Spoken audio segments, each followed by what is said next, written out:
This woman's name is Xiuyan. She just wanted to test whether her boyfriend truly loved her, so she hid in a secret room in the mansion to wait for him to return. When her boyfriend discovered that Xiuyan had only left behind a farewell video, he acted very heartbroken. Xiuyan, on the other hand, was smugly immersed in her own performance and completely oblivious to the truth. When her boyfriend came home that evening, he still seemed upset. Soo-yeon was very satisfied with this outcome. She felt he was genuinely worried about her, so she decided not to scare him back. Just as she was about to use her key to open the front door, she discovered that no matter how she turned the key, the door remained locked. Helpless, he could only ask his boyfriend in front of the mirror for help. Because the glass was so soundproof, no matter how much he banged and shouted, his boyfriend couldn't hear him at all. During this process, Xiuyan accidentally cut her hand. In the secret room, his cell phone had no signal and his contact with the outside world was completely cut off.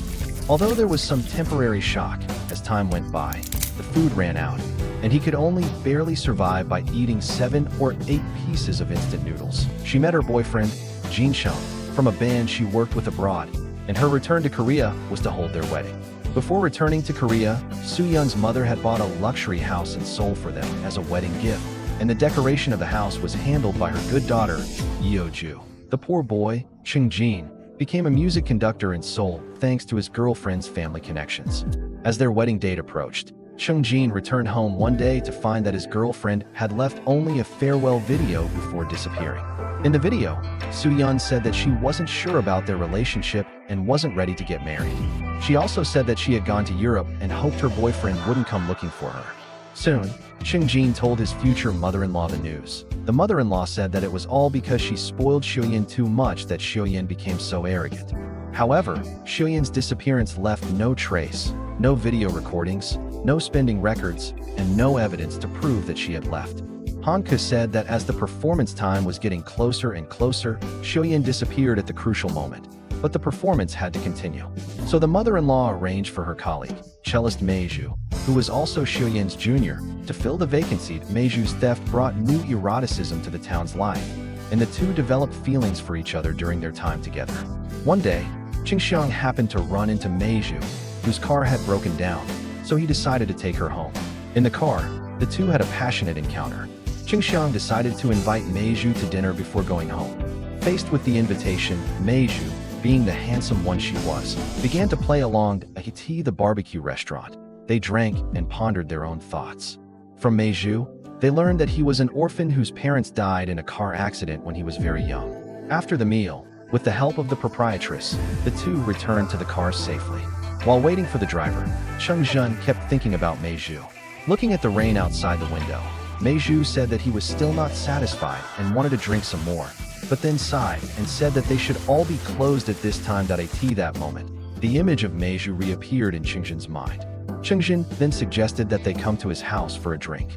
Thus, the two, drawn to each other, returned to the villa.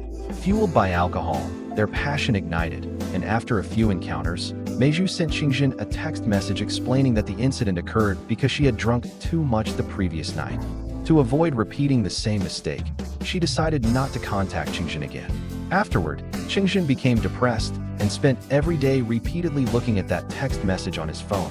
Because they had hurt each other so much, the two started contacting each other again and continued their sleight of hand. Meanwhile, all the animals in their room were caught by Soo-yeon. Perhaps Soo-yeon never imagined that a test of loyalty would plunge her into deep pain and confusion. Afterwards, Meiju provoked Soo-yeon, telling her that she had also thought of the town and believed that if Soo-yeon were released, she would definitely hug her. Therefore, Meiju decided to make Soo-yeon stay in the secret room for the rest of her life. Soo-yeon was devastated by this answer. She desperately pounded on the windows, but to no avail. It turns out that Soo-yeon and Meiju weren't just best friends on the surface. They were actually a couple who had been secretly doing exciting things since their school days. Later, Soo-yeon met and fell in love with Qingjin, the school's most popular boy, while abroad. Qingjin's appearance made Soo-yeon decide to live a normal life. She wanted to marry a man and abandon Meiju. Upon hearing this news, Meiju burst into tears.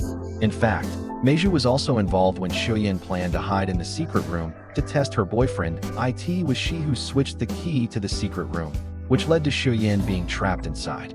This was also due to the exposure of Meiju being abandoned. Helpless, she randomly turned on the water tap, and Meiju was immediately scalded by the hot water. Hearing the screams, the town immediately came in to check the situation. Meiju said that the water heater might be broken, that it would get scalded and make the town unwilling to use it. Soo-yeon then realized that these switches could control the bathroom water. Because Meiju was scalded while taking a shower last night, the considerate town called a repairman the next day. The worker said that the wall needed to be demolished and the previous water tank cut off. Seeing this, Meiju frantically pounded on the glass, which attracted the attention of the surveying workers. They seemed to hear some strange noises. Helpless, Meiju could only turn on the water pipe to draw their attention. This unusual behavior aroused the suspicion of the town. Since Soo-yeon had been missing for many days without a trace, her mother-in-law had no choice but to call the police, and the town became the police's prime suspect. Little did they know that Soo-yeon was trapped in a secret room in the villa, surviving on nothing but moldy instant noodles. Meanwhile, Ching-jin was also busy, spending his days with Meiju. It seemed he had long forgotten about his fiancée who had been missing for days. That day, his future mother-in-law rushed to find Ching-jin. In Soo-yeon's farewell video, she noticed someone in the background, and that person was holding